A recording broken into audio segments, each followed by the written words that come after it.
obviously we do have Canada, we have STDs, there's plenty of like marijuana and alcohol sales within that here. Yeah. Okay, so go like an ABC store in North Carolina. Hey, this is John. I would just like to say that I don't think the U.S. government should spend any money whatsoever on rehabilitation or any type of preventative measures at all in terms of consumption of illicit drugs or alcohol. I think if you look at the priorities, worrying about consumption, what people put into their body is one of the lowest hanging fruits and priorities on our list of priorities. That's just my opinion. I agree with you, John, and the thing is that none of the money is actually being spent. This is a tax that doesn't exist. So what I was hoping to do is to get in front of a problem that could suspect would happen. Not that it would happen, and certainly not that governmental monies should be used for humanitarian things. That would be outlandish. But the expectation that the money doesn't exist now, so if you create a tax, you think about some of your money, you like that guardrails, and it's just like you like having your bed in the garden, just prevent it.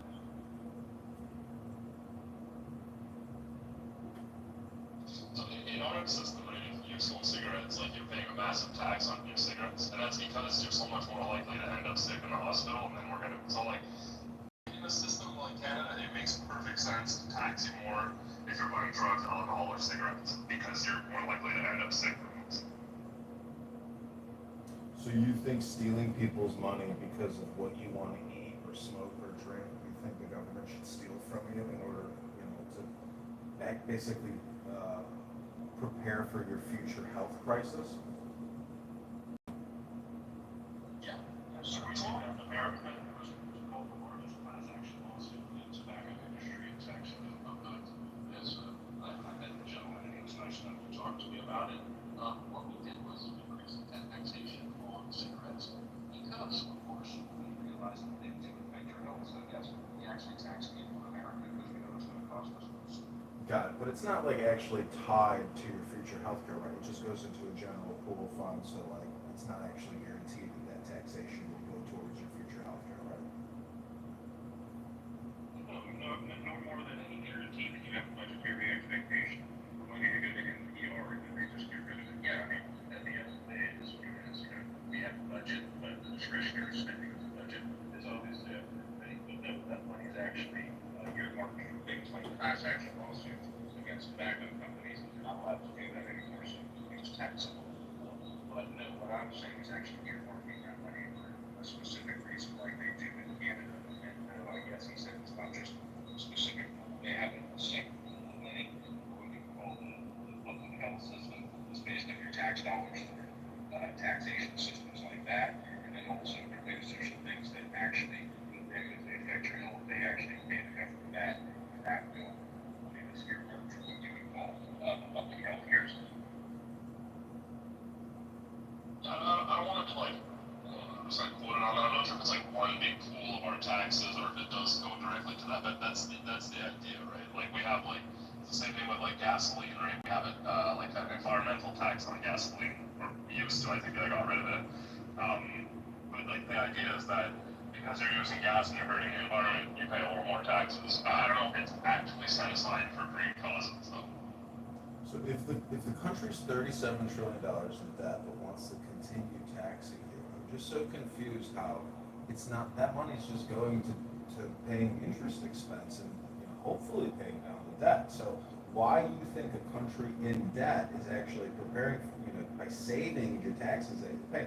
See, I just think you guys are living in la la land. Well, that's the nice thing about service. The deficit you have is the debt that you have. So most American debt is actually bond. It's foreign investments. So if you look at that, it's actually debt that sometimes can be more so. So a lot of our bond market is actually owned by the United States, but some of it's foreign. So that's actually true. But the question for America is never really going to be budgetary issues. We have surpluses in that. Our country, of course, has the strongest military in the world, the greatest political insight in the world, and are the strongest nation in the world. So the question is always this: if we did put ourselves in the precipice of being in an economic conundrum, there's often times that people go to war over limited resources. So I'm assuming that's probably don't really think that talking about taxes being earmarked or benchmark or something like that have anything to do with it, because right now the tax doesn't exist. And that's not saying it's money that doesn't exist, that can be used for perceived problem or internally wants could be used for educational purposes. That could also support, but again, everybody in America has to decide what they think their money should be spent on. That's why we vote. But when you say we owe the money to ourselves, can you maybe clarify that a little bit? Yes, sir. Have you ever bought a U.S. Treasury bond? Yes. Okay, so do foreign countries buy U.S. Treasury bonds? Yes. Okay, we also give like 50% bonds to banks, and we can also give bonds that we borrow against ourselves. That not be us owing ourselves money, getting our foreign debt in Treasury bonds. It's also to ourselves, like, what was it, is it yes, the U.S. Bank. So the U.S. Bank, Congress borrowed against some of the assets of the United States government's mail department.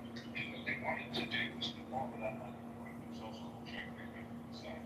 When it came time to pay it, unfortunately, the Congress didn't want to do it. So what they did was they made the U.S. government's mail department actually pay all of their pensions for it. So it's like they don't have any money. So for the United States to have debt to itself, yes, we have governmental things where we buy bonds or we issue them so we leave money to ourselves. So our foreign debt is also to ourselves sometimes. So we count on that. It's not about foreign debt. Some of it is bonds type. So do you have the ability as an individual to create debt out of thin air and borrow from yourself?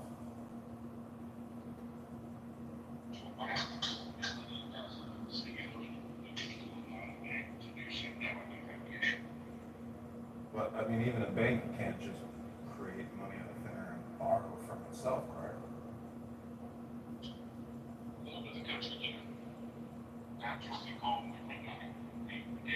Artificially increase inflation by putting an excess of money on the debt that we created towards it. Yes, 100%. But I mean, do you really think that the Federal Reserve is our Federal Reserve, or is it a completely separate institution with its own board of governors and is essentially disconnected from the U.S. government? So what would the deadline is now?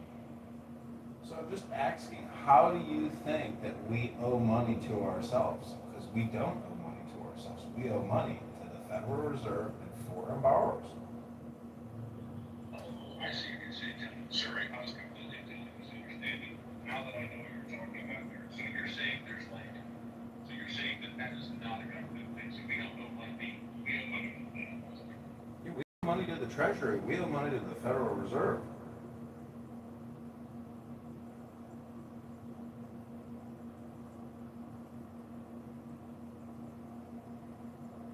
Sorry, my mind is not coming on. Yes, okay, so but for the substructure thing, that's, you disqualify that from being the U.S. government. I mean, I know it's not part of the U.S. government, but you don't consider that to be governmental. I don't think it meets that definition of we are borrowing from ourselves, because that's impossible. What if you have land that the government owns, and you use that as an asset, or does it have to be like in the declarations, like, do you allow any assets getting? If that land doesn't produce any revenue, it's a liability, because you gotta pay taxes on that land to the government. No, I think government, I like land the government, when you said they didn't create anything, that's not the figures, you're not talking about like people's labor, you're not talking about ideas. We're talking about debt, we're talking about borrowing. Okay. No, I agree with you. I'm just saying, it's not accurate to say that the United States borrows from itself and owes money to itself. That's just simply not I don't know, accurate. but I mean, it's like if you've got bottom shelf companies and you're borrowing from another, but I understand your point of view, John, and I appreciate it. Thank you for correcting me.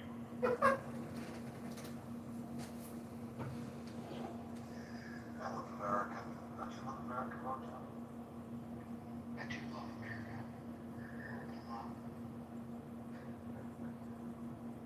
Jerry, you want to say something? I mean, are we paying $1 trillion of interest to ourselves to pay down the debt annually? No. Yeah, I actually agree with your point, John, about the debt. I think America's like second biggest expense as a country is interest on debt. Canada's might be like our biggest expense. It's the third biggest. It's Social Security, Medicare, and interest on the debt. Yeah, so it's a big chunk. Same thing in Canada. We're not no better on that. And then yeah, like that's like a big problem. I'm not a macroeconomist, but I mean that just seems like a recipe for disaster. That like you should at least be paying like that, and it's growing every year too. The amount of interest, and it just sounds like that's a serious problem. Well, here's the facts of it. If we don't do something to reduce our expenditure for Medicare and Social Security, then we know that the interest on the debt is going to continue to go up.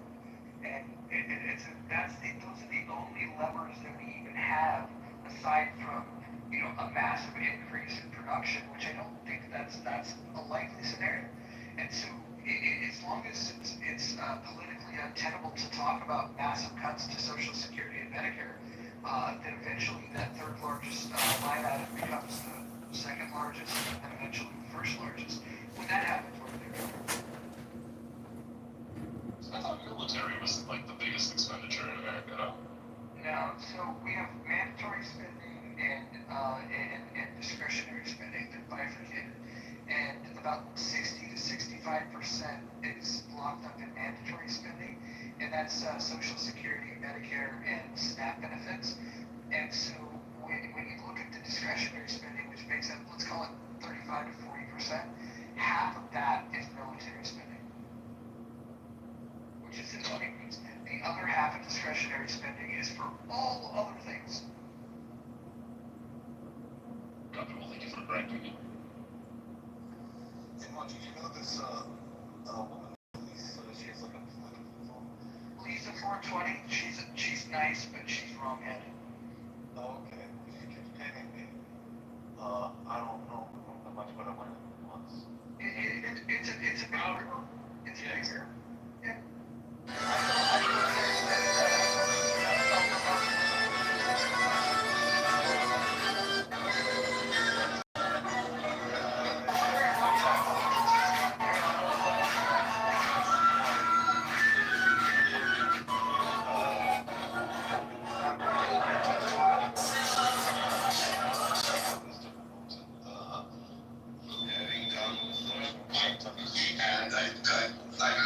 Which is huge.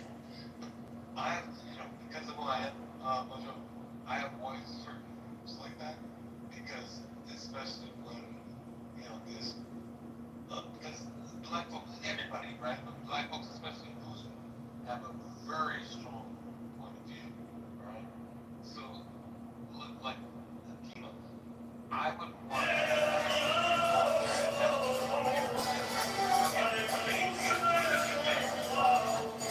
and then it gets really silly.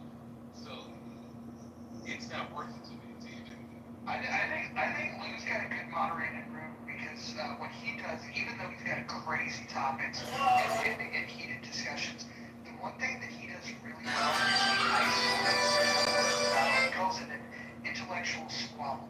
And so what will happen is somebody will make a statement that somebody will disagree, and then he clears everyone and lets them go off just one on one. So if you're removing, unless you take a hard position, you're not going to find yourself. That's the only point of view.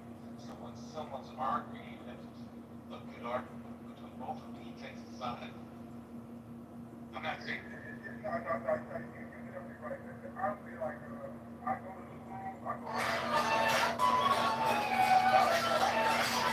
but it's every week. You gotta get sick. And I'm not gonna argue with a lot of black people, right? I definitely agree with you. I like going into Lou's room when the topic is revolution. I think he's, he runs a decent room. It's just that, and, you know what I'm saying? I gotta, you fall like that, right? I don't, if I say something, it'll like kill their feelings.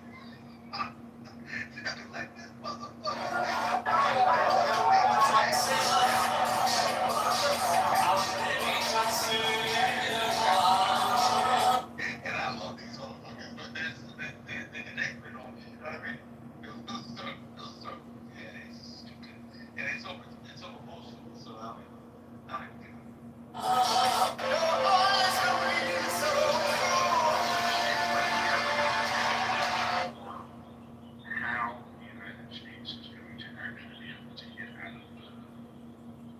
monetary situation there is.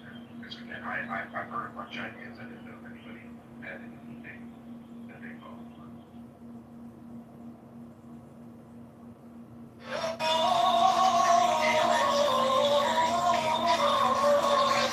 Changing in terms of picking up efficiencies. If we win the AI war, I think that becomes a game changer. The bigger concern if we win the AI war is what happens with the imbalance, because the delta between whoever wins that war and everybody else is going to be pretty fucking huge. And then what are the second and third, degree, the fallout, the unintended consequences of that? Because we're going to become very unpopular once we reign supreme again. I mean, the short term is going to have destabilization. Then we're going to have the partners, so we get to energy independence. That's how you're going to turn on centrifuge.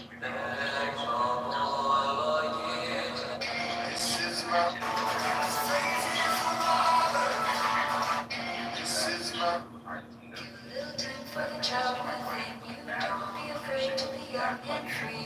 This is my kingdom come. When you feel my heat, look into my eyes. It's where my demons hide. This is my kingdom come. To produce, then putting humans to do that job, then it's like, it's efficient. But that just means I think like everything's just gonna be like AI slop in the future. I don't know, I'm a doomer. Have you looked into quantum computers?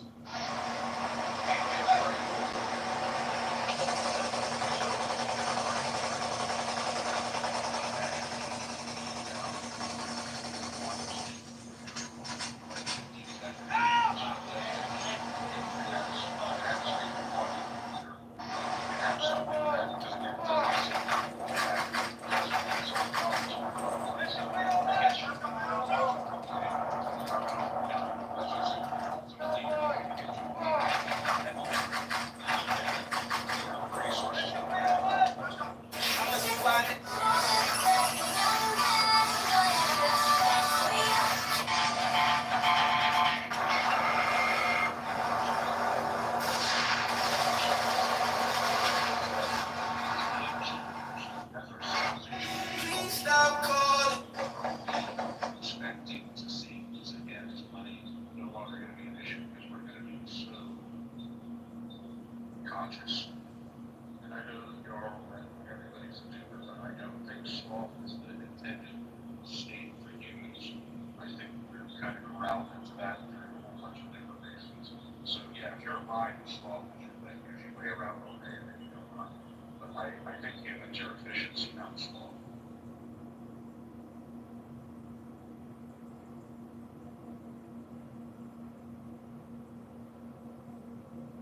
I think the transition period's going to be ugly, regardless. You have a black woman and a black man. Not any uglier than we've had in history. Give me an example of a time that you think which would have been uglier than the transition that's coming. Well, we don't know what's coming, first of all, but I know what you're saying. That you think, well, you talking about wars, you're talking about.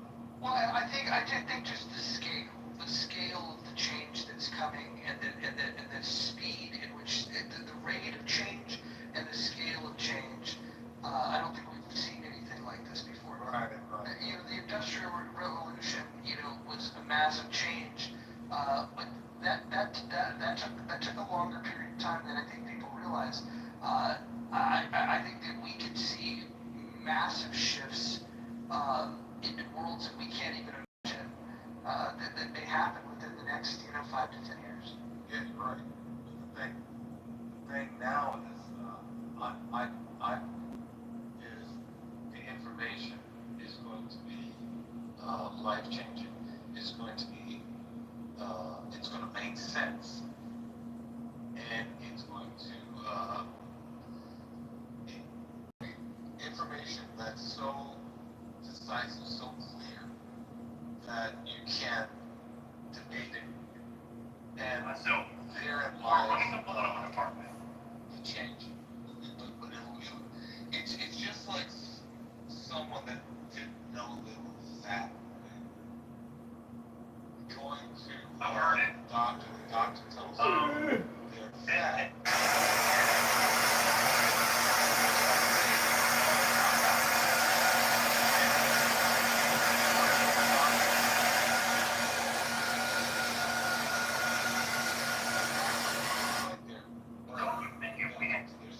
With big show of support for the Texas lawmakers who fled to Illinois. Some of the lawmakers who came in.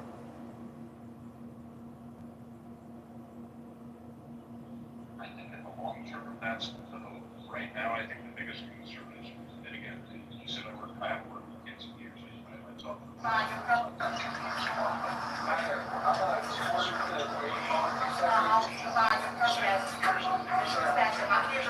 I understand. We need no trouble. We're just curious who the occupants of the home are, because well, there are connections to New York Attorney General Letitia James. Are you related? Hey, everybody, it's Ryan F. Kennedy Jr. Every weekend, I spend an hour or two at a place that looks like this. Wherever I have to roll, I go to a local gym. It's personal price plan zero. If you book, It's a great thing. far back as 2019 contains false information with your signature on it. I'm sure when I took one of my sons to his yearly checkup, I then received 2 bills.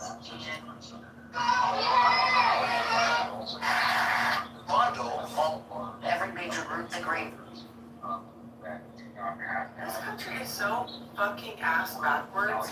Like, I went to pick up my medicine, so I just got on new insurance. I just started a new job.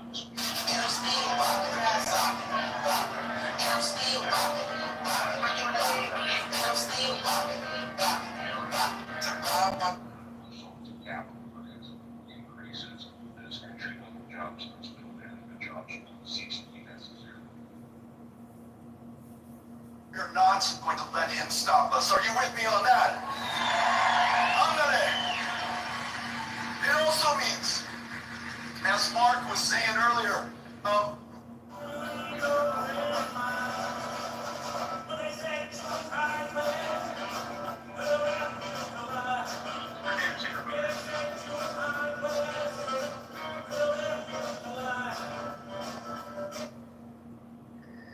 Yeah, I don't know the answer to that, Raj, but this is, again, this is more like the realm of politics and government, and I'm not, again, it's a little out of my purview. Well, let's look at AI as an effect bias. A lot of people are going to leave because these are very accomplished and skilled people who maybe don't want to be in an agency where they could get fired if Laura Loomer decides that, she's found out about them and wants to make a phone call to the president. And that really harms. You made a comment at a cabinet secretary meeting that has stuck with our audience. Why are there so many tricycles? Absolutely, because it gives us time to reflect, and it also gives us an opportunity to seek out information that is not readily available to us. So I think from that point of view, education is certainly. This is the Dell 8. Get out. This is all now. This is all country. And I will ask them where she come from. You are born English. English. Integrated in peaceful place, because I think we're trying to seize these biases, these biological constructs.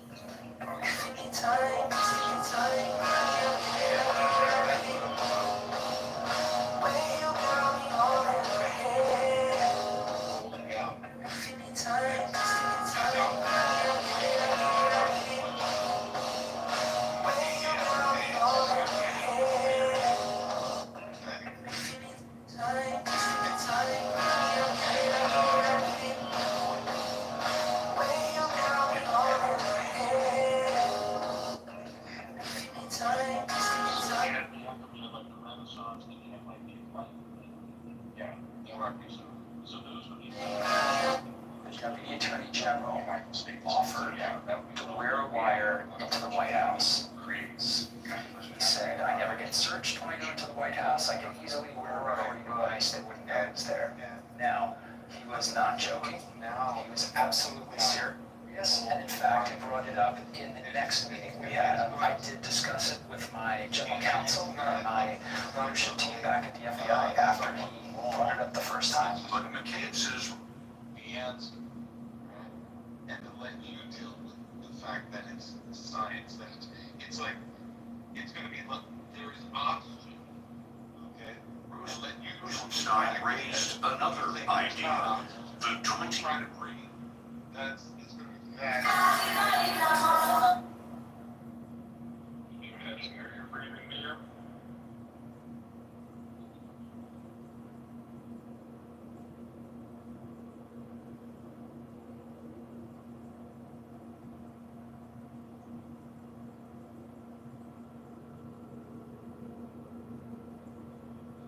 So let's take that to its nth degree. So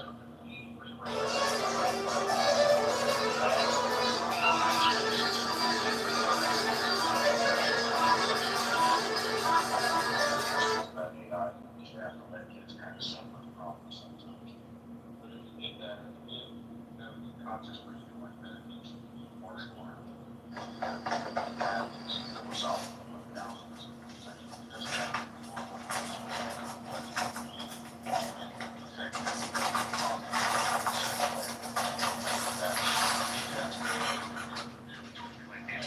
this is great for everybody, not just in this town. I think that's actually.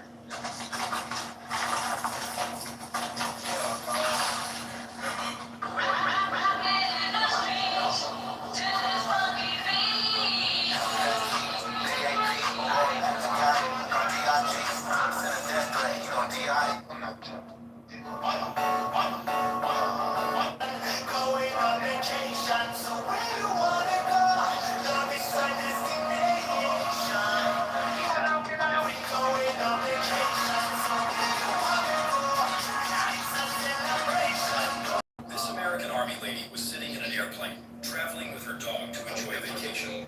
As the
This guy was just rear-ended by that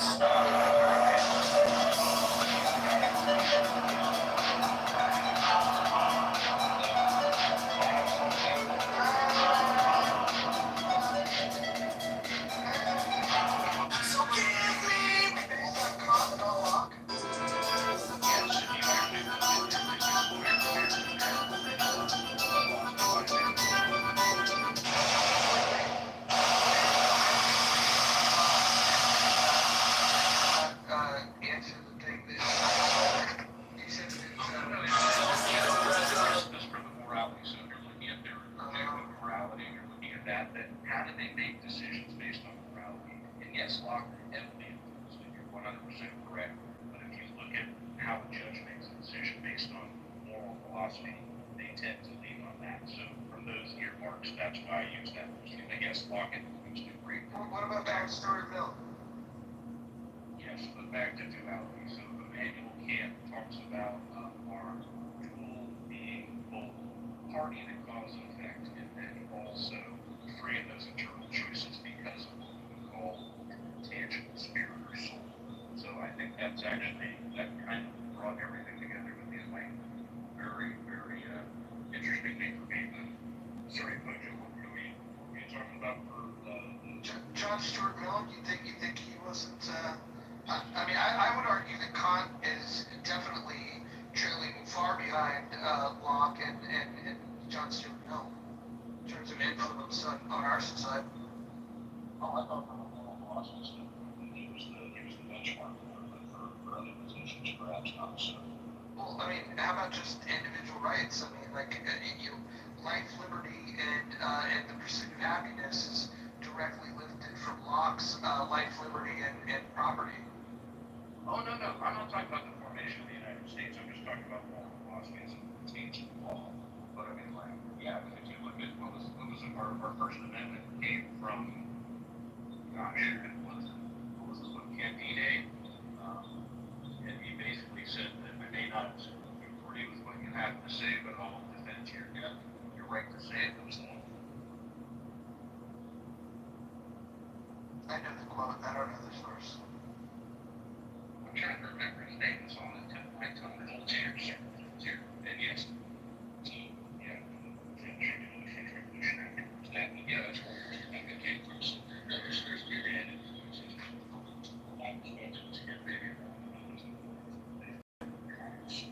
philosophy is the benchmark for that, but not country or all.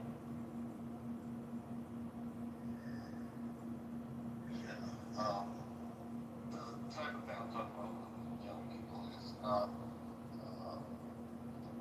the intention is not to be morality, yet let's say better behavior, let's say a behavior that is absolutely creating an environment that is more safe, more loving, more harmonious, so assuming that there won't be any fun jokes like we had Raj, you know, come out. But here's a little text, right? Take on the idea that, and it's something new, right? That's something that you might already know, that life is you pushed out. You follow me, Joe? Life, your experiences you pushed out. Your reality is your own personal reality, right? You follow me? Yes, sir. Right. So when you have that, right, as factors, then blame is no longer something that you can embrace, right? So is that part of the philosophy that you're going to be bringing to the young people in schools? Is that kind of your approach? Kind of that. It's like in this room, the gentleman that came in earlier, right? He didn't, if he knew that the circumstance, the response that he's getting, right, is him, right, pushed out into other individuals, then he would listen and hear, right? You follow me? And he would listen and go, okay, you know, just like we're doing here. So it's more that kind of thing. I have a question. So, you know, when we think about Kant, would you agree that Kant was the one that held the door open for collectivist ideologies with this idea of duty instead of believing that people will act out of their own you know, self-interest, that they ought to act out of this sense of duty to others. I would say in many ways, all of these collectivist ideologies that we have, we hear people talk about Hegel, we hear people talk about Marx, but I think the problem that I see, which is actually anti-American and very much against the spirit of you know, individual freedom, is this sense of duty that Kant refers to. Well, if you want to talk about it as collectivism, so he's identified all sorts of things. And yes, he talks about maxims, which are personal choices. He talks about idealized things like universal laws. But the question about duty, he probably looks at it from Christian philosophy in a similar way. He does kind of reference a lot of those things in the spirit of the soul. But duty is to a higher calling. So let's say you have a universal law, which means it's equally applicable to everybody. So do something well, like have a well-run government, a democratic republic, could be a duty exactly the same way as you said, interpreting human beings away. So acting out of a sense of duty within capacity, I don't think is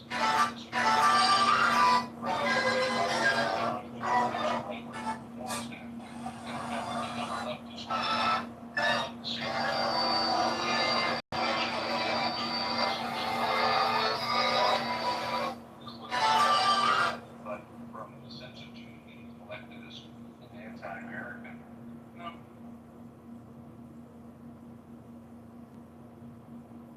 Yeah, I'm just not a fucking fan. I think that he seems to reject reason. And,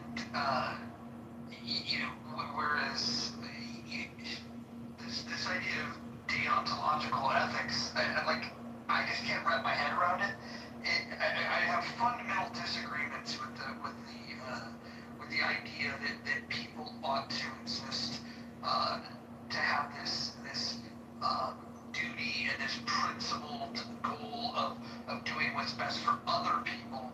And it's not that you can't do for other people, but human nature is driven out of self-interest, rational self-interest. I don't think he was the most rational guy. In fact, I would say that he objects.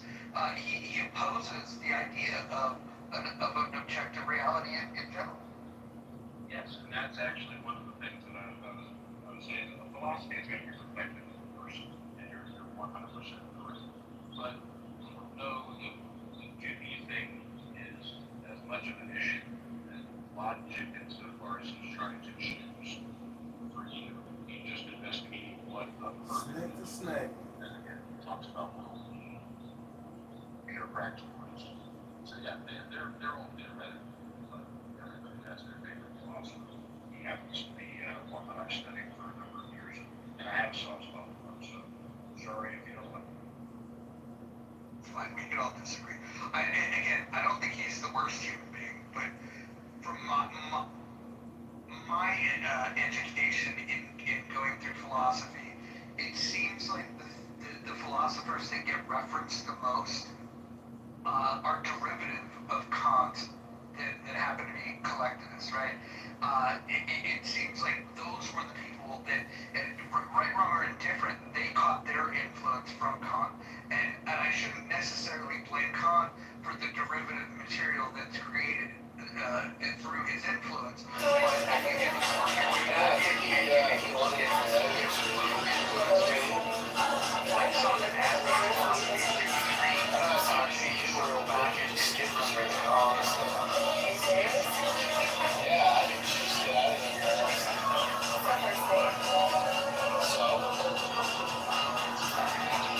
You don't go out on first dates? I think $300 is kind of the title. Mojave had some of its biggest wins yet this week, and we're breaking it all down. I'm Kate Wilson. We're getting married. Steve, Marianne, I'm from Colombia and I'm 22 years old. I will the next day visa to marry Simon. his name's Steve. He's gotta be living, man. L-I-V-I-N. He's gotta be living, man.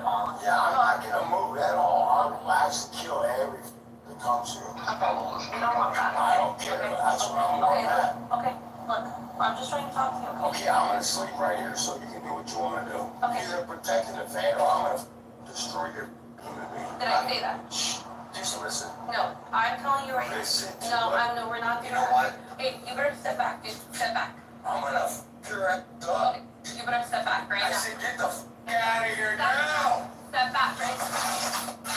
I'm gonna fight, this here, this fight. Hey, get off me, get off me.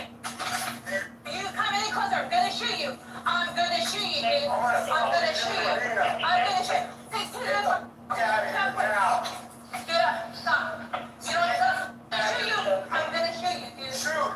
Get off. Get off. Get off. Stop moving. I'm gonna continue to shoot you. Stop. Shots fired, shots fired.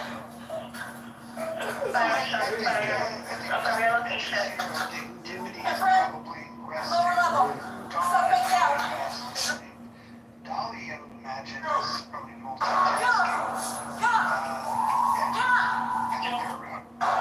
I'm just coming over because the security for the mall. Yeah, I'm not gonna move at all. I'll actually kill everything. It is absolutely a violent apartheid state. No, it's an ideology. Zionism is an exterminationist.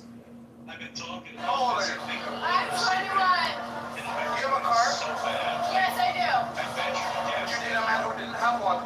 Absolutely. Who gives a fuck about any of that shit, genuinely? Who gives a fuck? No one gives a fuck what you drive. No one gives fuck the managers, fuck this company, fuck this position, and fuck that big lazy bitch, Chris Price. I fucking quit. A Louisiana Walmart employee by the name of Ben. Chicago spends billions on non-violence and street intervention. I ain't never got none of that money.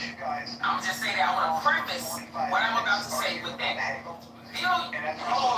As the most pro-worker city in America, it turns out you can be pro-worker and pro-business. And so I just want to dismantle this notion that somehow our city is hostile or inimical towards the interests of the business community. What I've always said is that we are open for business, but we're just not for sale. We have to do everything in our power. We're gonna go on the outside. Inspiration. Are we gonna fight? That's like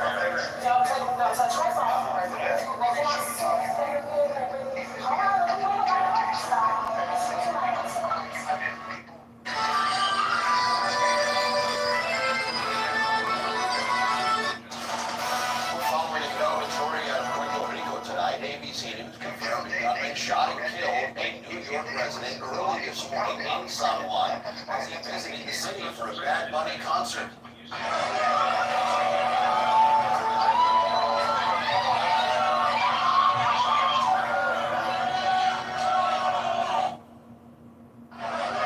you talk to people, you get a sense, just the way they speak English, that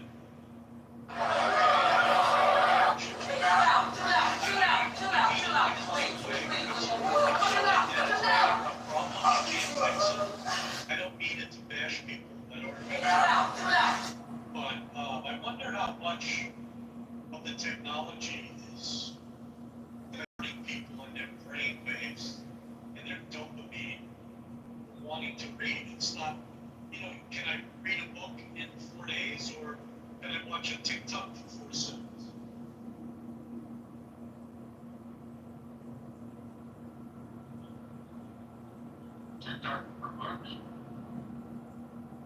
Yeah, that's a good one. There it is. The TikTok version of Great Expectations in 14 seconds. Yeah, they have, I think, YouTube influencers that are, I don't know how popular they are, but they're influencers. They read books, different books. So, I mean, is technology destroying our, is it occupying a large amount of our brains and making people maybe not stupid, although I would argue ignorance and stupidity are close cousins, but certainly, I mean, I watch on YouTube, they ask questions to college kids like, who are the participants in the Civil War? Or, you know, like simple, stupid questions they can't answer. It amazes me.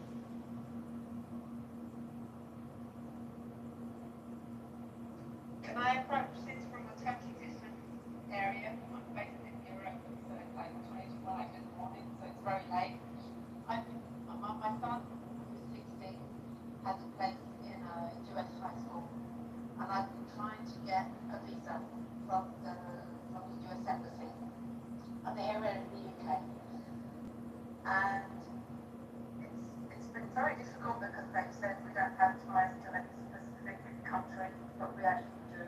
Like my son has a Swiss and a British passport, and we're living in Spain. And then they came back to us and said, well, actually, I'm looking at your son's social media profile, he's 16, and they say, yeah, there's no signs that he has any specific ties or allies to any specific country. He's 16.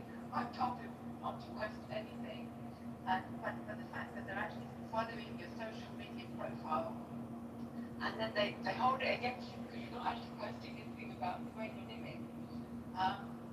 Yeah, it's a bit of a challenge. I'd love for my son to come and have his education now from 16 back in the US. We have a place in a school, but trying to get a student visa, it's very restrictive right now. And I know I'm trying to cap on provisions here because I know you're having a completely different conversation here. But you know what? Just trying to get a student visa, it will be a great asset to the US, and I mean, I know that the US will be a great asset to him. But trying to get as a foreign student into the US at the moment is actually really not very. It's not easy. I've thrown in cap on provisions, I know, but I've just been listening to your conversation, and I love everything you guys are talking about. I'd love my son to be able to be a part of it, but it's very difficult for as an outsider to come into your environment and to be with you guys. I love the mother. Wendy, I just want to encourage you, and from where you're coming from, on Clubhouse, I'm sure you're trying everything. I'm sure you'll get a visa. I hope you will. I'm now going through the embassy here in Spain where we're living. But yeah, I'll keep on trying. So a new idea for new business, like setting up social media profiles with potential students, you know, standing in front of the Washington Monument and waving at the flag. But it was almost as if my son was penalized because he didn't have a social media profile. It's nuts. Yeah.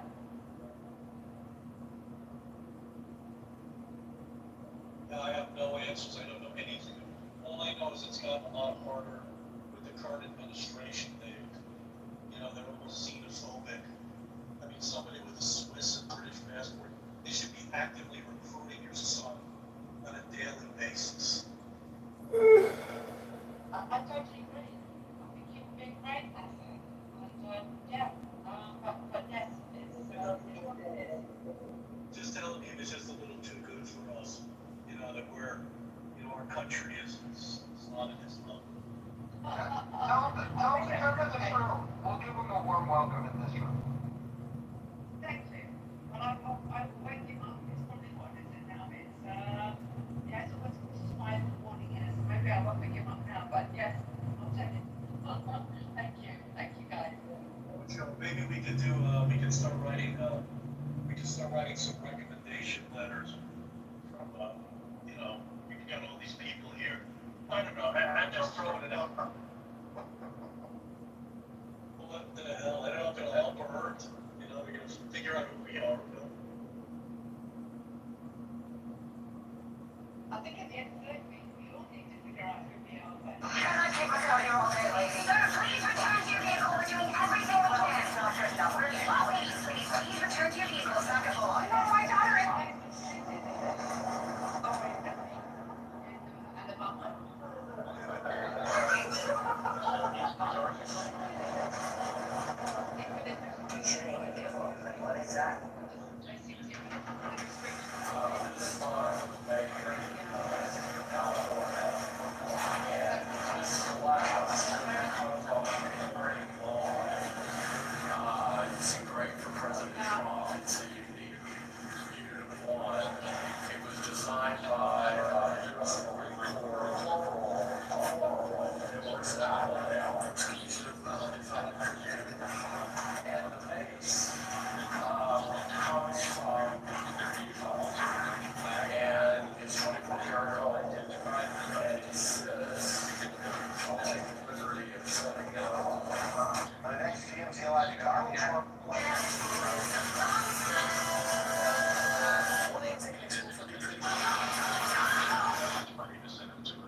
United States soon. And I'm sorry about soon. You could pay for it, you probably, or I think an immigration lawyer would be your best bet this thing. No, you're absolutely right. I'm in touch with a lawyer and see what we get to.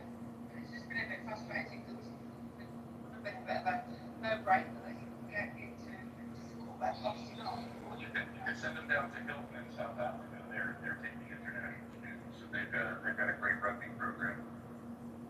Where is that? Hilton in South Africa. It's a great boarding school for kids. If you can't get them in there, you might see if you could do that. They got a great rugby program. Oh, wow. Okay. You know, I don't know that he needs to go that far. What is the next part of the road? Right, hey Wendy, why Montgomery, Alabama of all places? Because my partner is from Alabama. So he's there at the moment. He's been there for the last, quite a bit of time. And, It's like, the world can be okay, it's, so, like we said, socially acceptable. So yeah, it is kind of a gateway into that, unfortunately. My friends who were alcoholics or my wife, they've always wanted to reminisce about the old times. It seems like, they want to drink and then play songs of old times and tell stories of the old times. It's like a repeat record.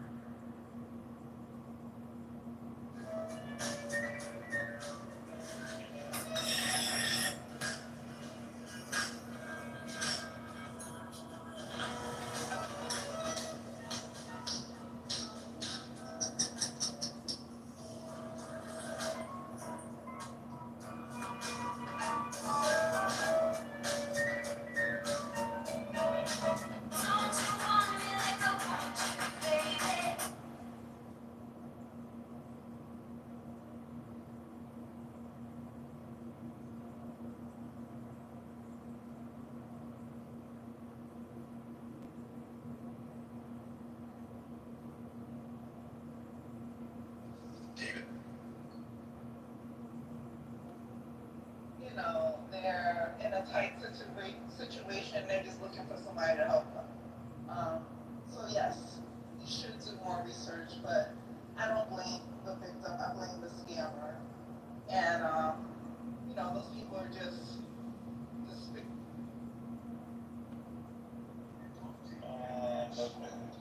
It has lower single core speed.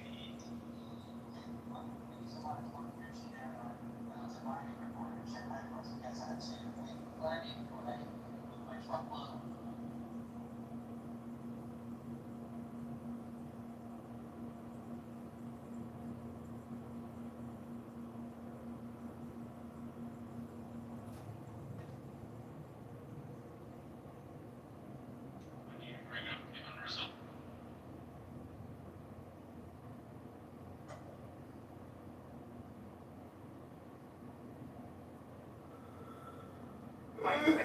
anyhow.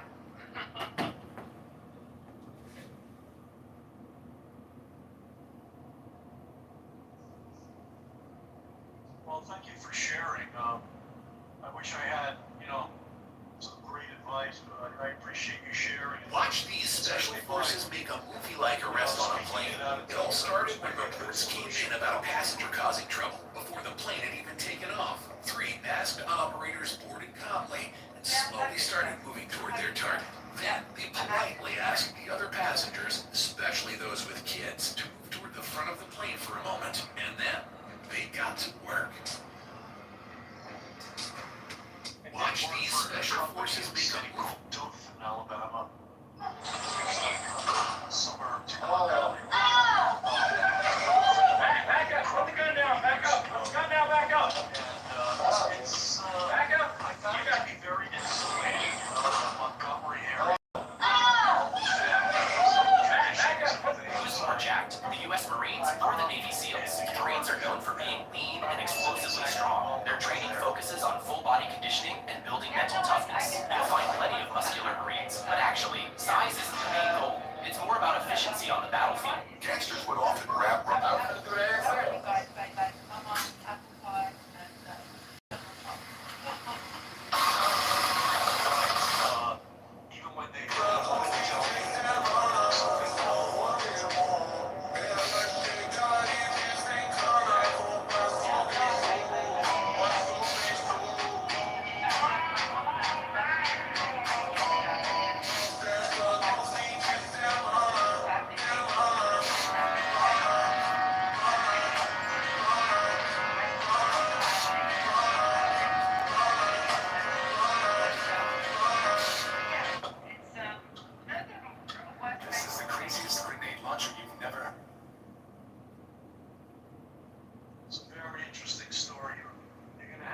very interesting biography to write someday. Oh, God. If you did my whole biography, yes, exactly. Yeah, one day. You can tell that, you know, that this is the forward to the rest of the book. It already sounds quite compelling. Barbecue ribs. Actually read, right? Then I'd have to be somebody who actually reads. True. That's true. That's true. You eat this other barbecue ribs, Wendy? Oh, I love barbecue ribs. But yeah, since I left that job, I haven't had any fun. It's spent every day. What is it? Anybody famous? Listen. I've never seen it before. Is it famous homeless lady? What is that? Hey, chill out, chill out, chill out, chill out, chill out.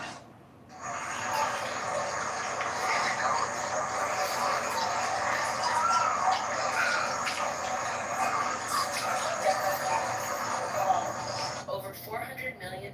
No blacks, no Jews, no gays. High up in the Ozark Hills in the state of Arkansas, dozens of people have been working hard, building houses and a new type of community.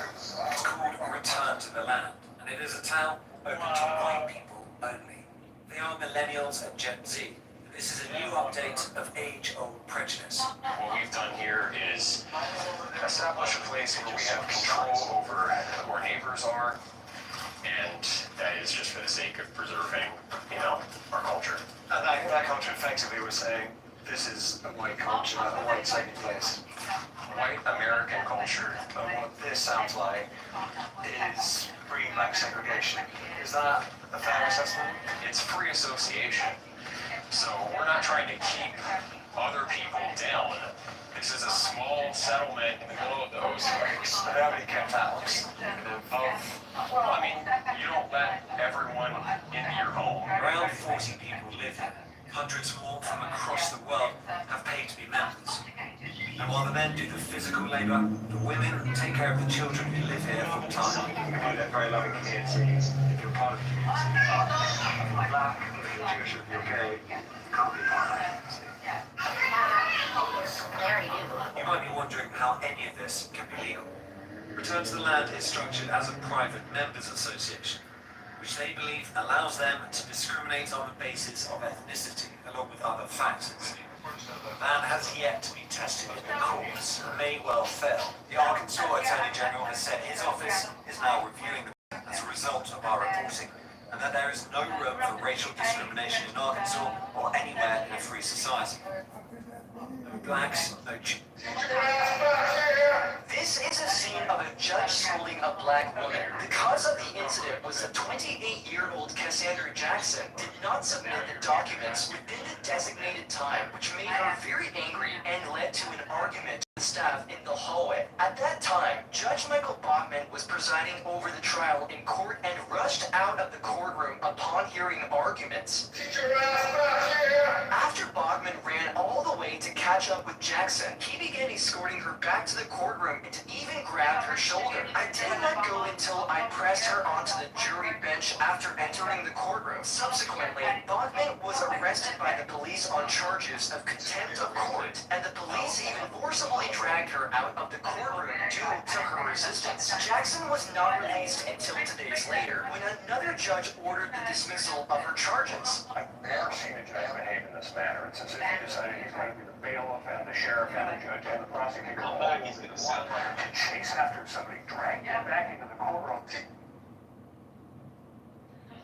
Actually, would be if you go to Atlanta, they actually have one of the largest in South Africa. But let's maybe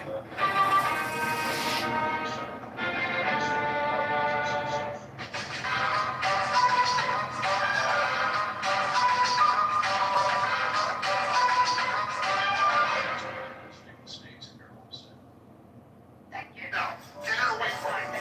Get it away from me. I wasn't going to play.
show you something, bitch. Hold it. Hold on. I'm finna show. Let's go down. I'm finna show you. Trust me. Bitch, wanna hear it? Bitch, wanna hear it? Watch this. Get the fuck out. Be quiet. No. Get the fuck out. Bitch, wanna hear it? Get the fuck out. There you go. Be quiet. No. Do you want to look at the map of Illinois? Let's take a look at this. Just right, President. This is our country. Why are we being beat up? Because we're doing a peaceful march. Wants to be a symbolic walk across the bridge. A symbolic walk across the bridge. This is our country. Why are we? So all those guys are doing, again, building some of those smash spaces. I think Britain would be an excellent opportunity, and I feel like if we did that in the United States and focused on that, if we can actually, I'm not even talking about 7, I'm talking about within the next 3 years. What do you think, Wendy? Do you think that's possible? I totally think, I totally do that. Totally, I'm a big rugby fan. And NFL as well, but yeah, totally. I think we can translate that. I can't get time my friends in South Africa. I was like, I said, we are absolutely, we can do that. We can grab the guys right after college who wants to do things that are still talented athletes. Do that. I think we actually could be competitive. Like we are already competitive. But I mean, like absolutely, like probably like New Zealand was when they first did the same with these monsters. Do you think we can do it? I reckon we can do it. Let's do it together. Okay, we'll have to set up an Alabama. It's actually But I'm so busy keeping up. familiar with the area, so we can. It's nice and hot down there, so it'll be great for going on.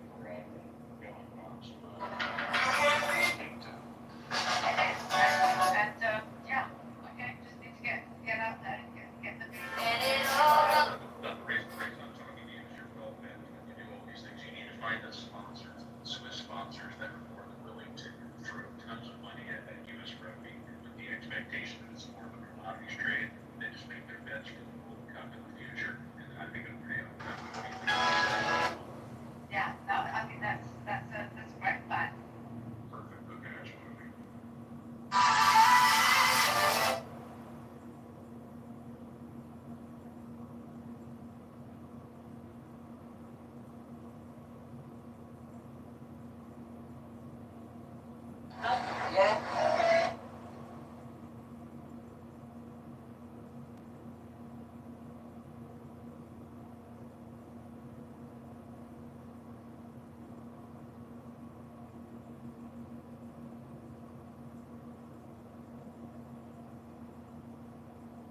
It is freaking.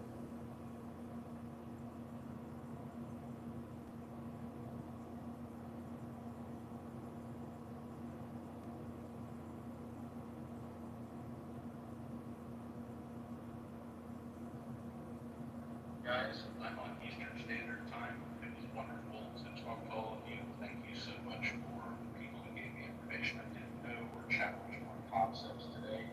Have a wonderful evening, everybody, and catch you soon. Right on, Joe. Yeah, it's 5 o'clock in the morning for me, so I have to get a couple of hours sleep before I get up and running. So let me speak to you and hope to catch up soon. Yeah, no problem.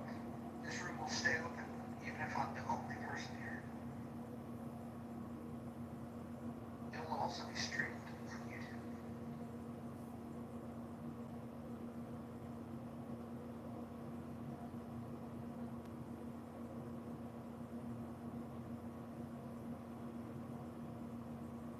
You know, one of the most definitive ways, in certain ways, to read more is with what's called books. A book is generally paper with printed words, letters, and a binding, and a title, and a cover, sometimes a dust jacket. They're called books. Many people have not heard of these ancient memory recording and storage devices known as books, because everyone now is looking at Instagram, and TikTok, and YouTube, and Clownhouse, and X, and they have forgotten that there's these ancient historical storage devices full of incredible intelligence. It's spelled book. The first letter is B, second letter is O, K is the fourth letter. S implies a plural, meaning you might have more than one. And they're called, again, books. You may have heard of them. I'm not talking about, college textbooks. I'm talking about maybe a book from 2,000 years ago, or 2,300 years ago, or 1,700 years ago. Turns out that if you haven't read that book yet, it's just sitting out there waiting to be incorporated into your consciousness so you can implement that information in your personal life. Again, they're called books.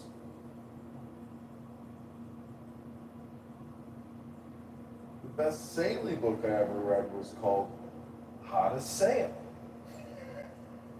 And unfortunately, I, can't really sail my sailboat because the motor kind of, hits the little fin tail at the back of the boat, and it turns out I don't really know how to sail because I never read the book on how to sail. Instead, I've just made it into a floating love boat, and haven't been able to enjoy the deep waters and the effortless joy of sailing and not getting nauseated and maybe not getting back to your slip because your Chinese motor from eBay fails you and you don't want to have to call the Coast Guard to get towed back.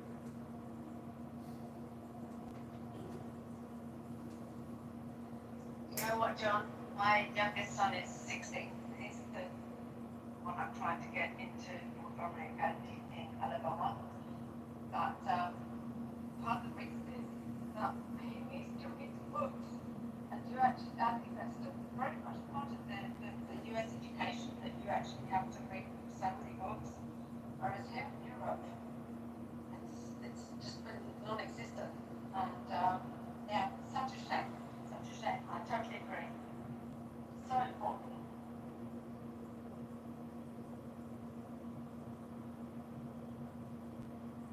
Yeah, I don't like to just talk, I like to talk by reading books. Sometimes on this app, I will open up a room called John Kitover Reads a Book.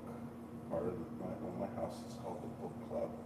And I actually take one of these binded pieces of paper and I go page to page and I read from top to bottom everything I see in a slow and deliberate manner. And sometimes I comprehend what I'm reading, sometimes I get distracted, but that's pretty much one way to read a book, is to record yourself reading it out loud. Maybe live stream yourself reading a book and then listen to the recording for maximum comprehension. Because there's so many distractions in life. You might be thinking about this or that while you're reading and not really integrate what you're reading, comprehend what you're reading. So if you record yourself reading a book, you can listen to your own audio book, and then you can maximize that comprehension and integration into your brain.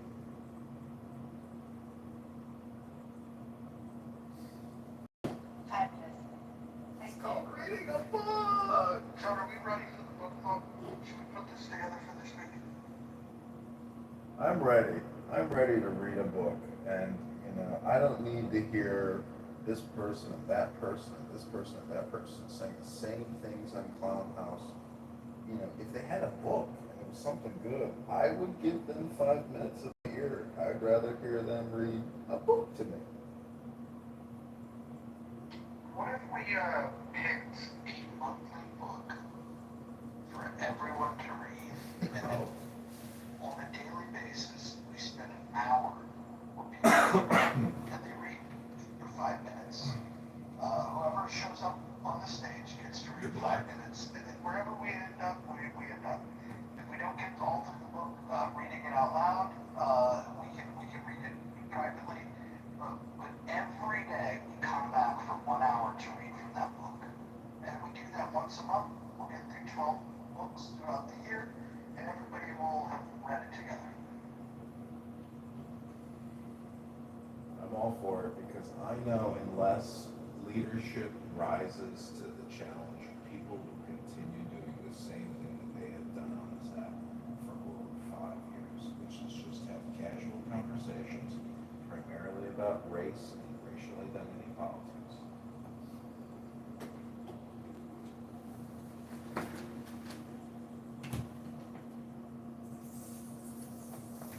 I'm up for it too, even though I'm in Europe. I'll find a way to sit in with you guys.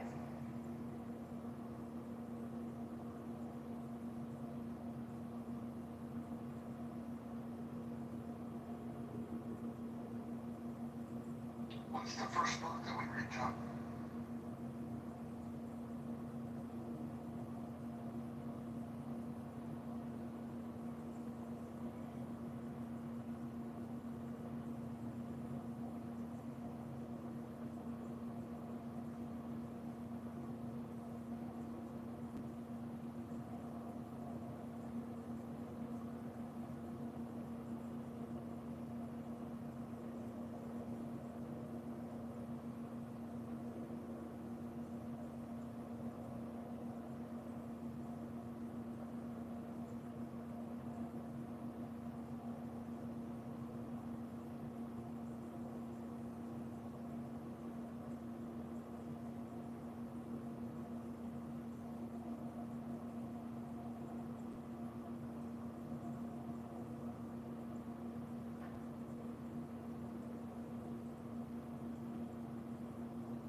Sorry, Mojo, I stepped out of my office here. What did you say?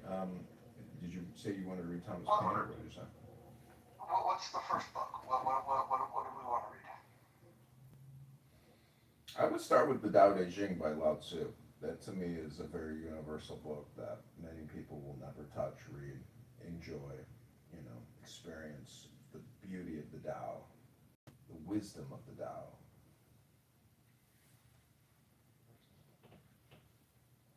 You think we can get a decent amount of participation for something like this? Yeah, and you can get through the whole book in just about an hour. It's not very long.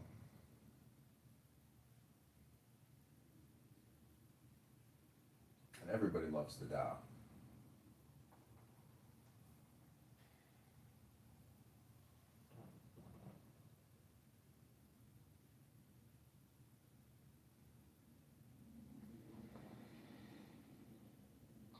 What do you think when you think of the political division, like Democrats, Republicans, a book that they probably have not read, probably should read, that would be of interest to them? Yeah, I think the Tao Te Ching is the book because it deals with politics, it deals with wisdom, it deals with governance, it deals with personal, emotional management, intelligence. It's just people. I really enjoy that book. I've read it many times. It's called the Tao Te Ching, the Book of Changes, or the Book of the Great Way, and it was written by a Chinese philosopher slash cleric, I suppose, in the government, who the rumor is he wanted to leave the town, and then the guard said, "You can't leave without giving us your great wisdom and instruction." So he sat down and wrote the book. But it's, I've read Confucius as well, and whenever I read Confucius, I'm like, wow, Americans don't know shit. We are so fucked. Because good governance, ethics, morals, in my opinion, when I was in undergrad, we had to take I guess an ethics and a morals type class. I can't remember what they called it, but it's just not enough. Most young people today are not educated in virtue, reading Aristotle or reading anything to really give them something to think about when challenged with possibly, making a bad decision. So to me, it's like, look at Jasmine Crockett. ask her what she thinks, morals, ethics, and virtues means, and to make a demonstration or make an example or tell us something about wisdom or what is the source of wisdom, what is the source of love, the source of intelligence. Um, I'm just saying that, to me, the Tao Te Ching is a good starting point, especially for Americans, because it's a perspective from China that is universal. And you know, if you just read the Bible and that's your go-to book, this one really complements your go-to book. It's a very complementary book towards your pre-existing thought process.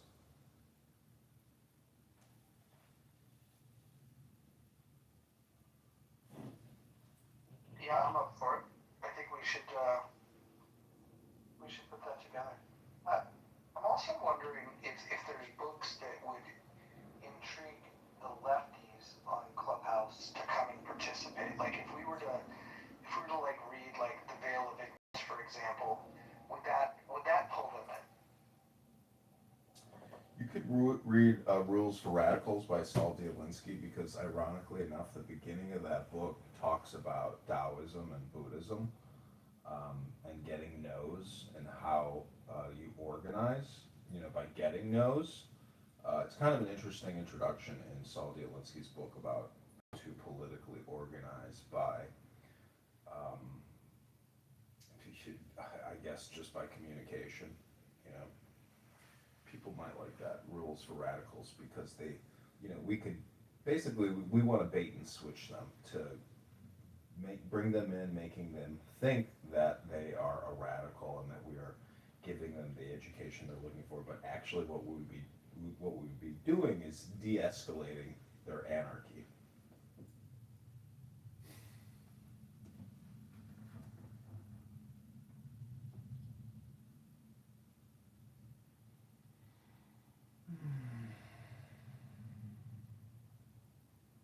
I'm being summoned into a room in healthy debates.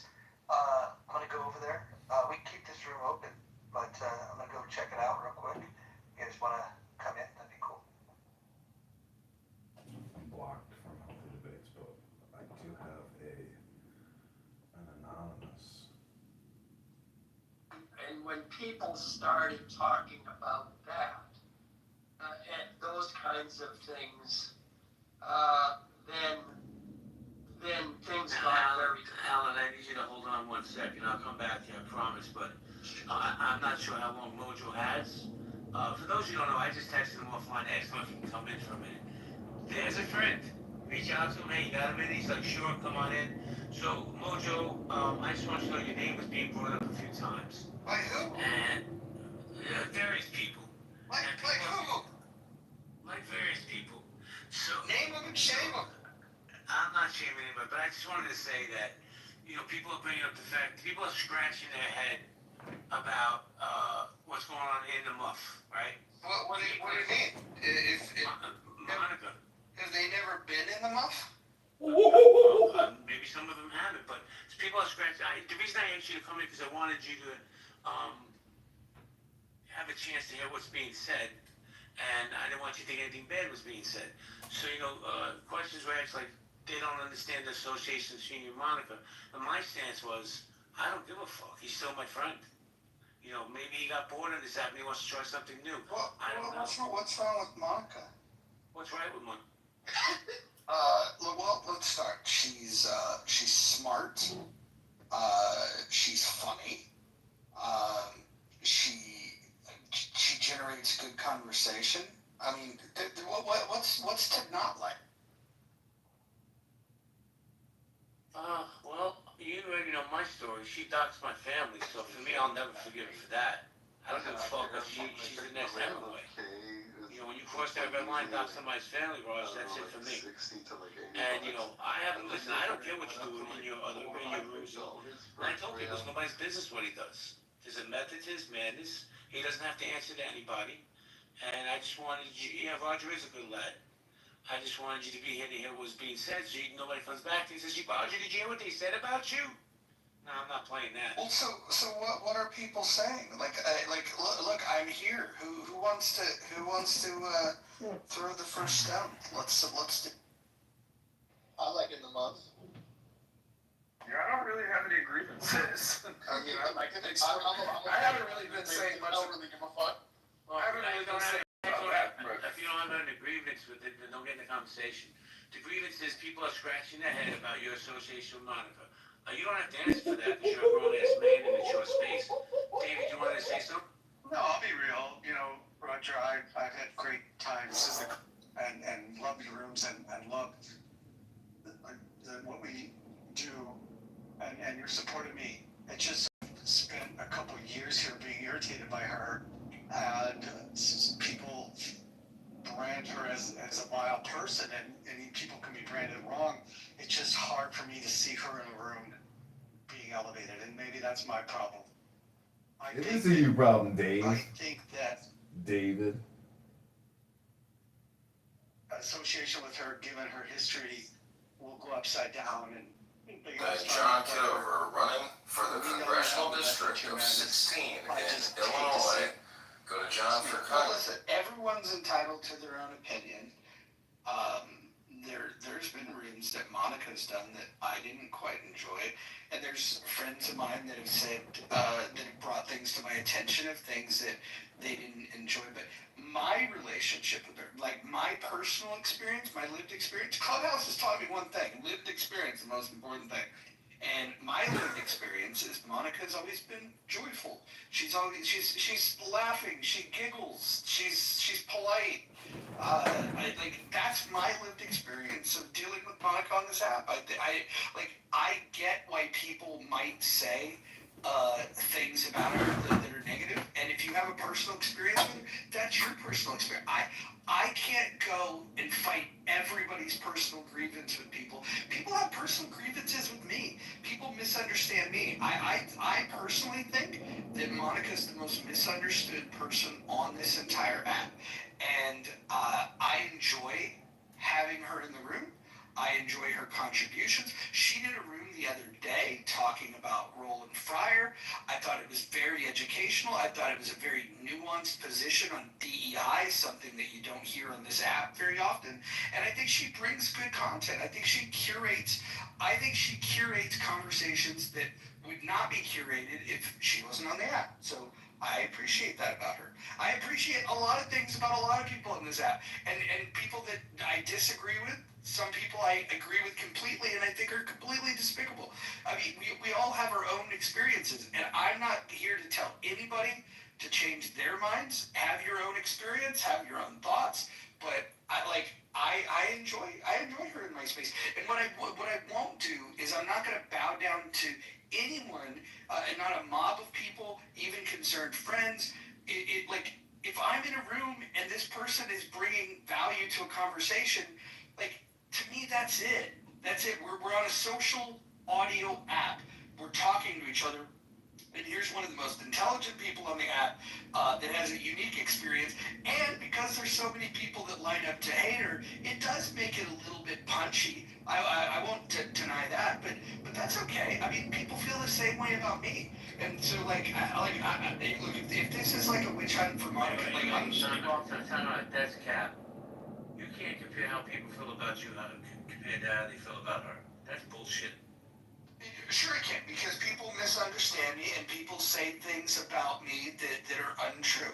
And I'll just say this: I defend Monica on the false accusations that people have, and then there's accusations that people have that are personal beefs between them. I can't adjudicate all those things. I get on this app, I navigate the app, able to to entertain myself, to be able to open spaces for other people. I'm not telling anybody that they have to love her or have to love her content. I actually find myself, I enjoy it. I enjoy being in rooms with her more than most people on this app. Okay, go ahead and clean that up. So I'm gonna do